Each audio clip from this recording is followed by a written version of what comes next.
तो the boys का finale season खत्म हो चुका है और इसकी एंडिंग इतनी सेटिस्फाइंग नहीं थी, लेकिन फिर भी हमने इस चीज को एक्सेप्ट कर लिया कि होमलैंडर मर गया है। लेकिन उसकी कुछ मोमेंट्स, इवन मोमेंट अभी भी हमारे जहनों में जिंदा हैं। तो मैं वेलकम करता हूँ आप सबका अपनी नई वीडियो में। तो वीडियो को शुरू करने से पहले प्लीज हमें कमेंट करके बताइए कि आप लोग गॉड राइजिंग के लिए कितना एक्साइटेड हैं। मैं तो बहुत हूँ। विदाउट एनी टाइम वेस्ट हम इस वीडियो को शुरू करते हैं।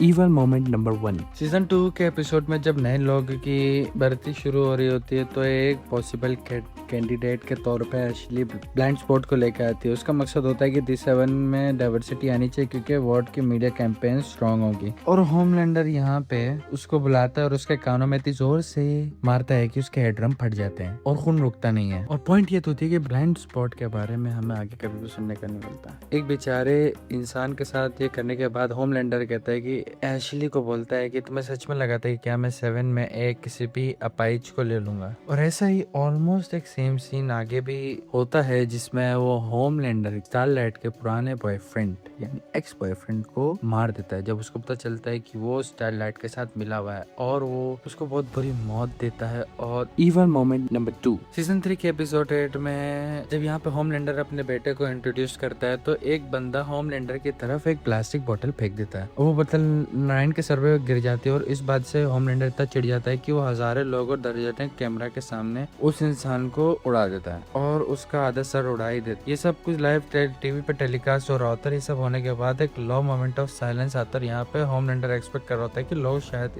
इसकी वजह से चीखेंगे और भागेंगे, लेकिन सब कुछ उल्टा हो जाता है और सारे के सारे प्रोटेक्टर होमलैंडर को चेयर करने लगते हैं। और होमलैंडर की लाइफ का सबसे बड़ा वैलिडेशन था जहाँ पर उसे समझ में आता है कि उसकी दरिंदगी और उसकी इन चीजों को सपोर्ट करने वाले लोग भी मौजूद हैं। और उसके बाद होमलैंडर की जो स्माइल होती है बताती है कि होमलैंडर को इस बात कोई फर्क ही नहीं पड़ेगा कि अगर उसकी असलियत बाहर आई तो मीडिया बैकफायर ना कर दे क्योंकि उसकी साइकोपैथिक वैलिडेशन मिलने लग गया है। Even moment number 3। अब यहाँ पे मैं साइकोलॉजिकल किलिंग का तरीके से मैं आप लोग को यहाँ पे कुछ एग्जांपल्स देने वाला हूँ। यहाँ पे डीप कभी भी सी क्रिएचर या सी फूड नहीं खाता था स्टार्टिंग में। ये रिसेंट एपिसोड्स में उसने खाना शुरू कर दिया था लेकिन पहले वो नहीं खाता था। होमलैंडर जानबूझ के उस पार्टी में सारे डिशेस सी फूड रखता है और पार्टी शुरू करने के लिए वो डीप के आंखों के सामने एक लॉबस्टर उठाता है और उसे तोड़ के डीप के प्लेट पे रख देता है ताकि उसे खाए। अब डीप और उसके चारों तरफ सारे के सारे लोग सी फूड खा रहे होते हैं और ये मोमेंट डीप के लिए बहुत ही डिस्टर्बिंग होता है। उसके बाद जो होता है वो और भयानक होता है। होमलैंडर डीप से कहता है कि उसने कोरियन डेलिकेसी मंगवाया है और होमलैंडर उसके लिए एक उसका दोस्त ऑक्टोपस ला देता है। अब डीप होमलैंडर से कहता है कि वो अपनी जान की भीख मांग रहा है और उसके बच्चे भी है, पर होमलैंडर डीप से कहता है कि उसे खा ले।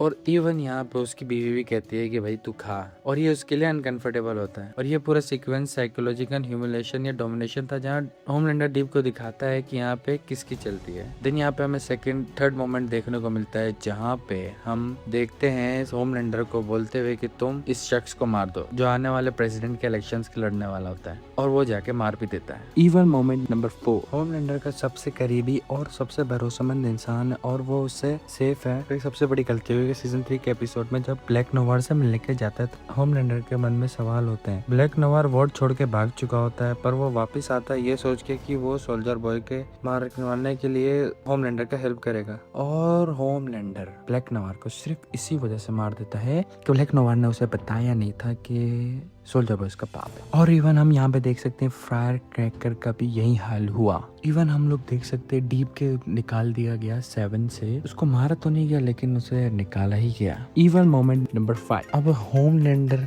के लिए एक इंसान की कीमत कुछ भी नहीं है। हम ये इस चीज को देखते हैं सीजन 3 के एपिसोड में जब होमलैंडर का बर्थडे होता है तो वोट वाले पब्लिसिटी स्टंट करते हैं जहाँ पे उनका मकसद ये होता है कि लोगों को दिखाएंगे कि किस तरीके से होमलैंडर लड़की को गिरने से रोकेगा या बचा लेगा। और स्क्रिप्ट के हिसाब से होमलैंडर टाइल्स पर पहुंचता भी है पर उसी वक्त ये खबर दी जाती है कि हॉस्पिटल में सॉम फ्रंट ने दम तोड़ दिया। ये सुनने के बाद उस अपना माइंड खो देता है जिस तरीके से वो तो बचपन से ही खोया हुआ है। तो उस लड़की को बुली करते हुए ऊपर से कूदने देता है, और यह हो भी सकता है कि उसने धक्का दिया हो। Evil moment number 6। अब अगर हम बात करें कि क्या होमलैंडर की माशूका ऑब्सेशन बनने के बाद भी उससे बच सकता है, तो जवाब है नहीं। सीजन 1 के फिनाले में जब मैडलिन सिल्विन का सच पता चलता है कि रायन की सच्चाई होमलैंडर से छुपाते हुए आई है, तो वो मैडलिन के घर जाता है। बिली पहले से ही वहाँ पे C4 से बांध चुका होता है। वो उससे पूछता है होमलैंडर के तुमने उससे झूठ क्यों कहा। मैडलिन कहती है कि क्योंकि उसने होमलैंडर से डर लगता है, हमें शर से लगता आया है। और ये सुनने के बाद मैडलिन की आंखों को जला देता है और उसको मार देता है। और होमलैंडर और मैडलिन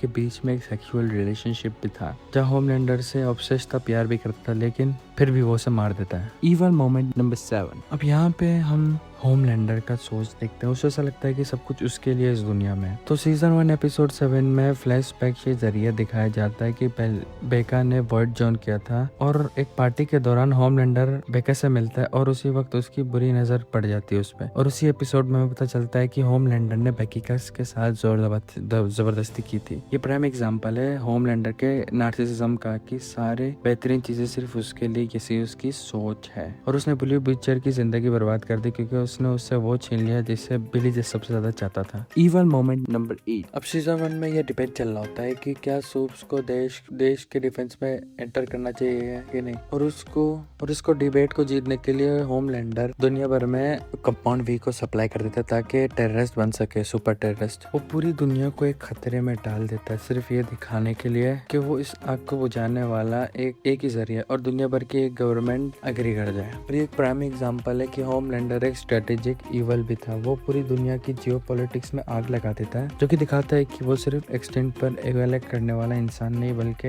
एक्चुअली मास्टरमाइंड भी बन सकता है। Evil moment number 9। अब सीजन 4 के एपिसोड 4 में होमलैंडर वहां जाता है कि जहाँ उसका पूरा बचपन बीता था। वो एक्सपेरिमेंट फैसिलिटी में जाता है, और जहाँ पे उसे तैयार किया गया था। होमलैंडर वहाँ पे जाता है अपने बचपन का बदला लेने के लिए। सबसे पहले वो एक एम्प्लॉय को बुलाता है और बताता है कि वो किस तरीके से अपने दोस्त मानता था, पर जब होमलैंडर को एक फर्नेस चेंबर में उसे डाल के जलाया जाता था तो उसे कोई फर्क नहीं पड़ता था, और इस वजह से इस बार होमलैंडर उसे चेंबर में जाता और जला देता है। फिर वहाँ के हेड इंजीनियर को होमलैंडर को सबके सामने हिलाते हुए देखते हुए और शूट कर देता है। फिर वहाँ पे बारबरा आती है, एक हेड साइंटिस्ट जो बचपन में होमलैंडर के लिए एक मदर फिगर की तरह थी, और जब उसकी बातें होमलैंडर को पसंद नहीं आती तब उसे सजा देने के लिए मारता तो नहीं है, पर उसी कमरे में उसके सारे कलीग्स की बॉडी के टुकड़े टुकड़े करके भर देता है, और बारबरा को उसी कमरे में छोड़ देता है ताकि बारबरा स्टोमा को देख पाए, जो उसने खुद पूरी जिंदगी तैयार किया उसी चीज को देख सके। अब यहाँ पे हम होमलैंडर को हंसते हुए देखते हैं कि उसके मुंह पे खुशी देखते हैं। Evil moment number 10। अब बारी है सबसे बड़ी चीज की, जो हमने पहले सीजन में देखी थी। बहुत सारे सैकड़ों बेगुनाह कमजोर इंसानों की जो चीखें थी वो भी होमलैंडर को नहीं रोकी। होमलैंडर ने किसी की भी इस चीज में नहीं सुनी। सीजन 1 का एपिसोड 4 जहाँ पे कुछ हाईजैकर्स प्लेन को हाईजैक कर लेते हैं, और क्वीन मेव और होमलैंडर आते हैं उनको बचाने के। सारे हाईजैकर्स को मारने के बाद मेव और होमलैंडर कॉकपिट में जाते हैं, और आखिरी हाईजैकर को मारने के लिए सेंटर कंट्रोल जल जाता है। अब प्लेन क्रैश करने लगती है, जिसमें तुरंत लोग समझते हैं कि होमलैंडर ने यहाँ उनको छोड़ के जा रहा है। मैं उसे मनाने का ट्राई करती है, लेकिन वो नहीं मानता और उनको छोड़ के चले जाता है। ये थे होमलैंडर के सबसे 10 हॉरिफाइंग मोमेंट्स। तो आज की इस वीडियो के लिए इतना है। प्लीज हमारे वीडियो को लाइक कर दीजिए, सब्सक्राइब कर दीजिए, हमें कमेंट करके बताइए कि आपका आपके हिसाब से सबसे हॉरिफाइंग मोमेंट कौन सा था। तो मैं मिलता हूँ आपको अपनी अगली वीडियो में।